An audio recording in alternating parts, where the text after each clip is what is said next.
Assalamualaikum warahmatullahi wabarakatuh. Perkenalkan, kami dari kelompok 3 yang beranggotakan saya Muhammad Ilham Fuadi Dan saya Abdul Abandi. Dan saya Devina Gazaka. Saya Syafiq Syahdi Muntas. Saya Kendi Tirtanarendra. Pada kesempatan kali ini kami akan mempresentasikan hasil mind mapping kami mengenai circular flow diagram 3 sektor yang melibatkan rumah tangga konsumen, rumah tangga produsen, dan pemerintah.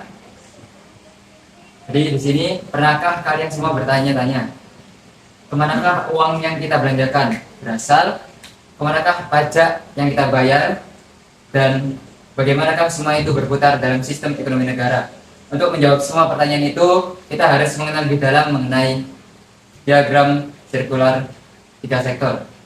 Nah, pada penjelasan awal, RTK atau rumah tangga konsumen dapat diibaratkan sebagai masyarakat memberikan faktor produksi yang dilihatkan pada garis warna hitam. Faktor produksi ini berupa tenaga kerja, sumber daya alam, modal, dan lain sebagainya yang akan diterima pada RTP atau rumah tangga produsen, yang dalam hal ini perusahaan. Setelah RTP menerima faktor produksi, perusahaan akan memberikan balas jasa berupa upah, sewa, atau keuntungan lainnya kepada RTK.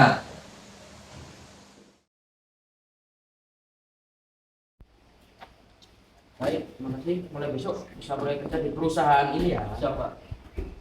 Baik, di sini merupakan contoh nyata dari proses di mana RTK menyediakan faktor produksi berupa tenaga kerja atau SDM, yang di mana Mas Arfa sebagai masyarakat mencalonkan atau melamar kerja kepada suatu perusahaan. Selanjutnya di sini ada pasar output. Di pasar output ini, rumah tangga konsumen berperan sebagai pembeli yang membeli barang atau jasa yang dihasilkan dari rumah tangga produsen. Nah, rumah tangga produsen ini berperan sebagai penjual yang menawarkan barang dan jasanya kepada rumah tangga konsumen.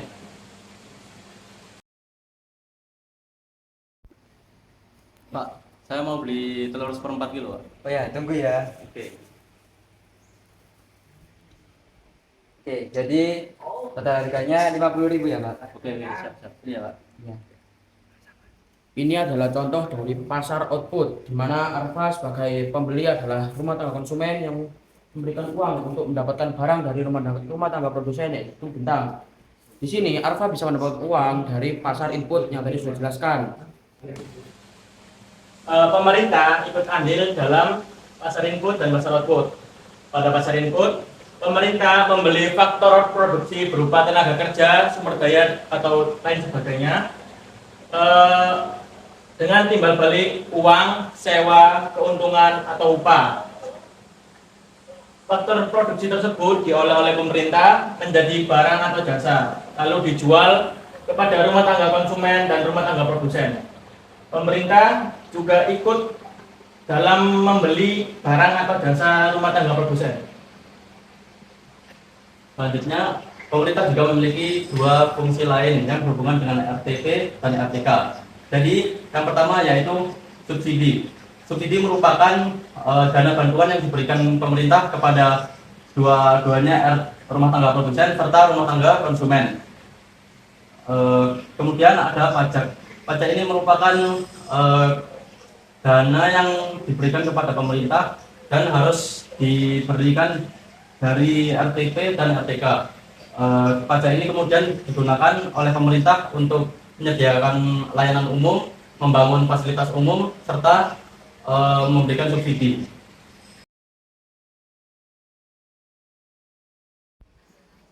Wah, pendapatan bulan ini lumayan ya. Selamat siang, Pak. Ya, selamat siang. Mengambil menarik pajak dari CV telur mania. Honornya. Iya, Pak. Makasih ya, Pak. Taat bayar pajak. Iya, selamat siang. Selamat siang. Jadi ini merupakan contoh dari peran pemerintah dalam diagram 3 sektor. Di sini Izan atau pemerintah menarik pajak kepada Bintang yang merupakan rumah tangga produsen.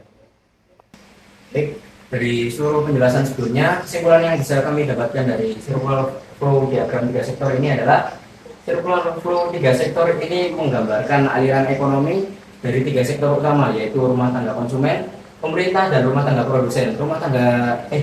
Pemerintah dalam hal ini berperan untuk mengatur, memungut pajak, serta memberikan subsidi kepada rumah tangga konsumen maupun rumah tangga produsen untuk menstabilkan ekonomi. Dan circular flow diagram tiga sektor ini juga memberikan gambaran bahwa kegiatan ekonomi tidak hanya terjadi di antara rumah tangga konsumen dan rumah tangga produsen, di mana pemerintah juga memiliki pengaruh terhadap kestabilan ekonomi dengan memberikan kebijakan fiskal untuk menjaga ekonomi tetap stabil. Mungkin itu saja yang bisa kami sampaikan. Terima kasih atas perhatiannya. Sekian, wassalamualaikum warahmatullahi wabarakatuh.